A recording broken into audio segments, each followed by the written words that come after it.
I had a few Newcastle United fans last night have a go at me because I'm apparently too negative.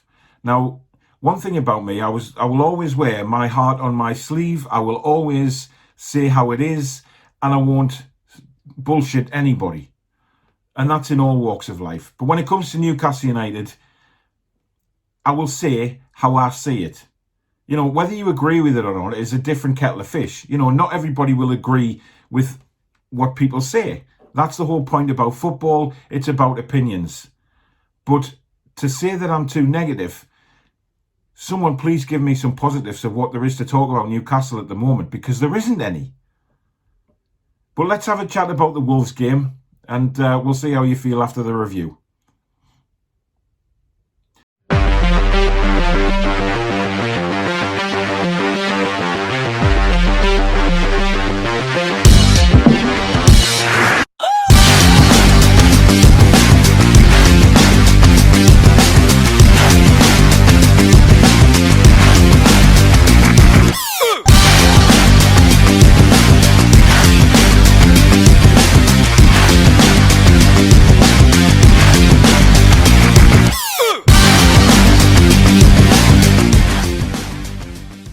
Hi everyone, I'm Paul and welcome back to another video on the Toon review.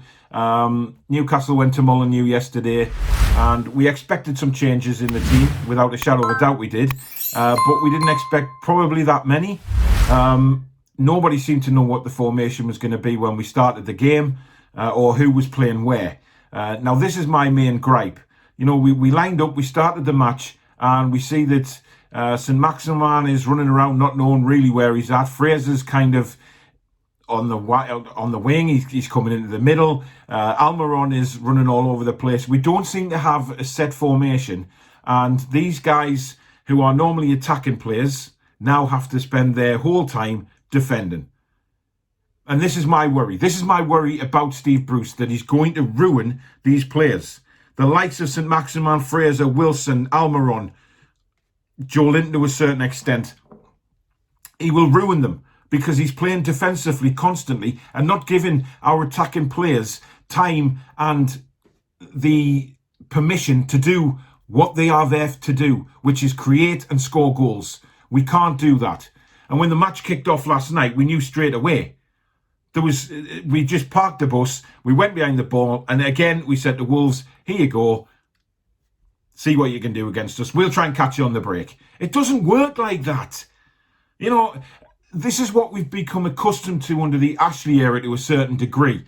Now, many people have said Rafa played like that. Yes, Rafa played like that, but there was a system in place that the players actually understood. There's a difference. There's a difference to sending a team out, knowing what they need to do, to sending a team of 11 headless chickens. Because that's how it looked. You know, yes, I will admit, the three central defenders played very, very well yesterday, defended their hearts out, blocks, tackles, anything they could to keep the score and keep Wolves at bay.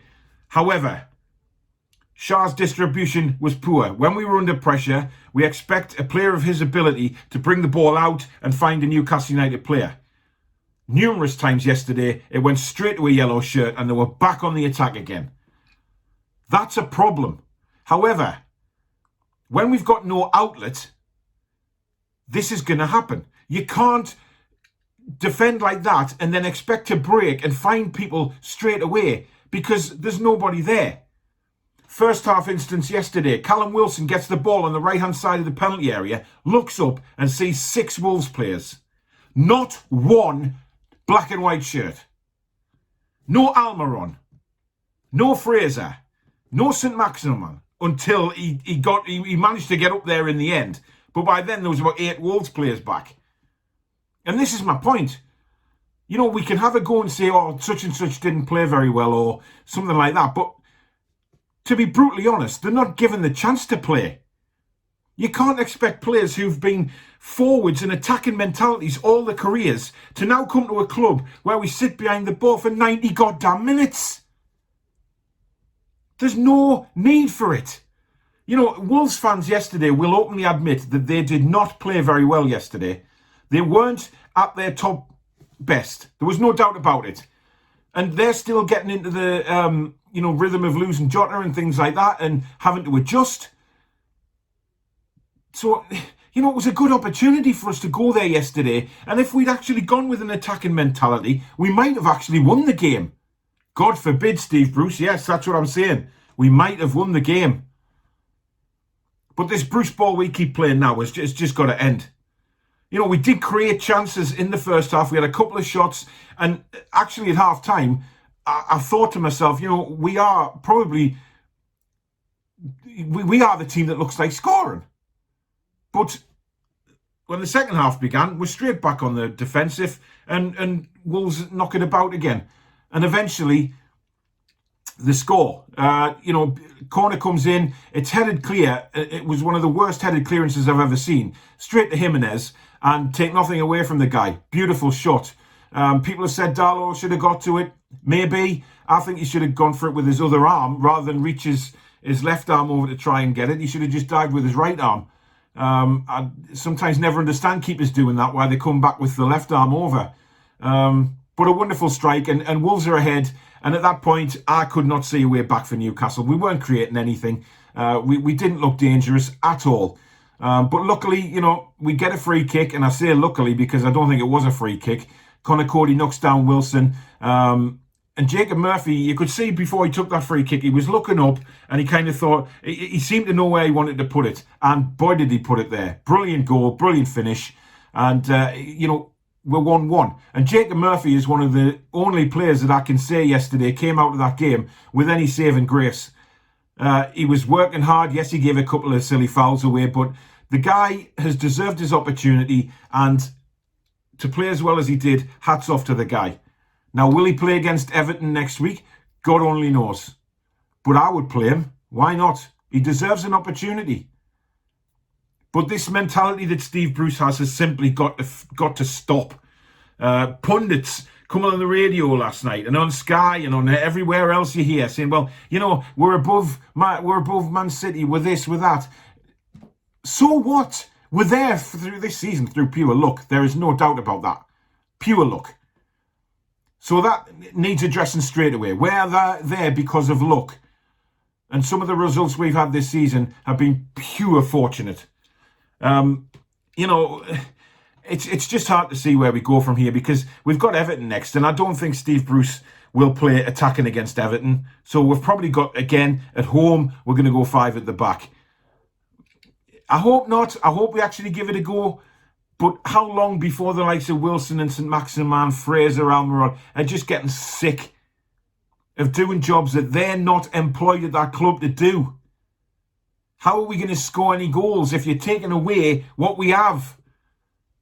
We've been crying out all summer for a striker and some sort of player to provide for the striker. We've got them now, but we're not using them. It makes no sense. And to me, it'll never make any sense of why we've got to be so defensive when we have such good attacking players on the pitch. It's like he doesn't trust anybody. And then he comes out after the game yesterday and says Darlow played through the pain barrier. Now, what had happened if Darlow had really made that injury worse? And what does it say to Mark Gillespie? I know he made a mistake against Newport, but come on, he's been all right in the cup games. But what does that say to him? Oh, you're in agony, Carl. Don't worry, still go and play. But the bottom line is Steve Bruce doesn't have the guts or the balls to actually say to these players, I'm going to leave you out. They'll come along to Steve Bruce. Hi, Steve. I'm in agony, but I'm going to play. All right, no problem, son. You get yourself out there. He doesn't have the guts to turn around and say, no, you're not fit, you're not playing. And that's exactly how it should be. But it's not with Steve Bruce. And that is where the problem lies. We need a manager with ambition. We need a manager who's positive. We need a manager who can manage and attack and play positive football. Because I am sick to death of this defensive stuff. It's like watching paint dry every weekend. And this is coming from a fan who has been there through the 80s when it was really bad. When we were really struggling. The likes of Mirandinho were there and everything like that. And I remember standing on the Gallagher thinking, you know what? At least they're trying. At least they're scoring goals. And then the euphoria of the 90s comes along with Keegan and Bobby Robson and all of that. Some of these fans don't remember these times or aren't old enough to remember these times. And they're happy to just scrape a draw against Wolves. Not for me. This is Newcastle United, and we are better than this. We should be better than this. But we have a manager who is tactically inept and can't do anything different than what he's doing now. His Premier League record proves that. Many people have tweeted out this morning, again, his stats in the Premier League. They are disgraceful. I think we've won 6 games in 26 or 27 games now. It's just not good enough. But when you have an owner who doesn't want to be there, who wants to sell, you've got a manager who is just happy being a yes man. It's Groundhog Day at this club. With different managers saying yes to Ashley and just being there because they know they're untouchable. But Mike Ashley is going to be in deep trouble if we go down, because all this money he wants for the club, that's down the Swanee. Because if we went down, this time will be very difficult to come back up. Very difficult. And he has to understand that more than anybody. So, you know, we finished 1-1. I'll put me player ratings out of 10. I'll pin them to the comments. Let me know what you think. Tell me in the comments below, do you think I'm too negative? Do you think, you know, tell me some positivity. Tell me what is positive at the moment, moving forward, where we can get points.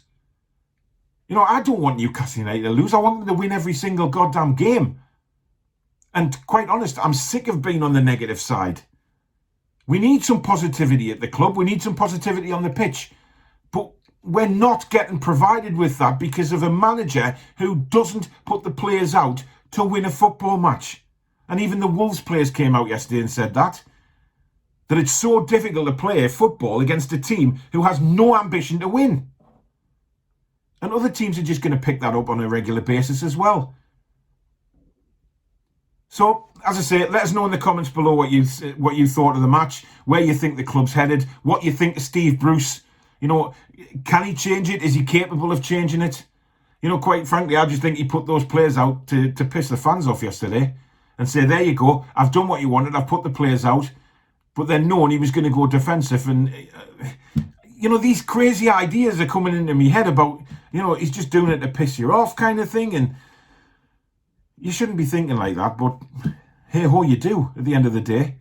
But if you're new to the channel, if you enjoyed the video, do hit the subscription button. Also the notification bell will let you know when I upload any videos. This isn't obviously just a Newcastle United channel. I do the Premier League reviews, predictions and news as well. They're on a separate playlist, which I'll leave in the description as well. If there's any more news comes out, then obviously I'll do videos on them. Next Newcastle video should be a preview of the Everton game, God forbid, unless there's any news before then. And I'll be bringing out my Premier League review tomorrow, obviously after today's games have finished. Let's see how I did on my predictions again, which you know, weren't too good last time, and they're not too good this time either, but never mind. So thank you very much for everybody that's come back. To all my new subscribers, thank you very much, means everything. And we'll see you on the next video. But until then, stay safe and take care, and I'll see you soon. Be strong. Be